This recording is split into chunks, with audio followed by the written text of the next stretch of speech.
Komisi Nasional Hak Asasi Manusia, Komnas HAM, mendesak agar kematian 5 peserta latihan dasar militer, Latsarmil, bagi calon manajer Koperasi Desa Merah Putih, KDMP, diproses melalui jalur hukum.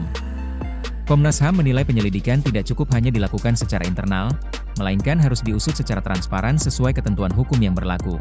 Komisioner Komnas HAM, Pramono Ubay Tantowi menjelaskan bahwa setiap kematian yang terjadi dalam sebuah kegiatan pendidikan maupun pelatihan wajib diusut secara menyeluruh untuk memastikan ada atau tidaknya unsur pelanggaran hukum maupun pelanggaran hak asasi manusia.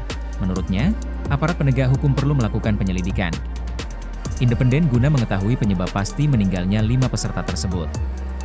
Ia menegaskan bahwa proses hukum diperlukan untuk memberikan kepastian hukum sekaligus memenuhi rasa keadilan bagi keluarga para korban. Selain meminta penegakan hukum, Komnas HAM juga mendorong evaluasi menyeluruh terhadap pelaksanaan program latihan dasar militer tersebut. Evaluasi dinilai penting agar standar keselamatan, kesehatan, dan perlindungan peserta benar-benar diterapkan sehingga kejadian serupa tidak kembali terulang. Peristiwa meninggalnya 5 peserta Latsarmil KDMP sebelumnya memicu perhatian publik. Program pelatihan yang ditujukan bagi calon manajer Koperasi Desa Merah Putih itu diselenggarakan sebagai bagian dari pembentukan karakter, disiplin, dan kepemimpinan sebelum para peserta menjalankan tugas di daerah masing-masing. Hingga kini pemerintah masih melakukan pendalaman terkait penyebab meninggalnya para peserta.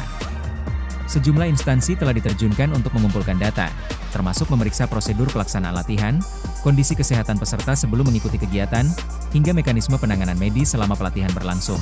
Komnas HAM menilai seluruh proses investigasi harus dilakukan secara terbuka agar hasilnya dapat dipertanggungjawabkan kepada publik.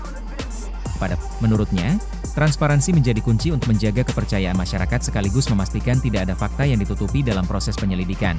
Di sisi lain, Komnas HAM juga mengingatkan bahwa negara memiliki kewajiban melindungi hak hidup setiap warga negara, termasuk peserta kegiatan pendidikan dan pelatihan yang diselenggarakan oleh institusi pemerintah maupun lembaga negara. Apabila nantinya ditemukan adanya unsur kelalaian atau pelanggaran prosedur yang menyebabkan hilangnya nyawa peserta, Komnas HAM menilai pihak yang bertanggung jawab harus diproses sesuai hukum yang berlaku. Sebaliknya, apabila kematian murni disebabkan faktor medis yang tidak dapat dihindari, hasil investigasi juga harus disampaikan secara terbuka kepada publik. Kasus ini diperkirakan masih akan terus berkembang seiring berlangsungnya proses penyelidikan. Publik ini menanti hasil investigasi resmi yang diharapkan mampu menjelaskan penyebab meninggalnya 5 peserta sekaligus menjadi dasar pengambilan langkah hukum apabila ditemukan adanya dugaan tindak pidana.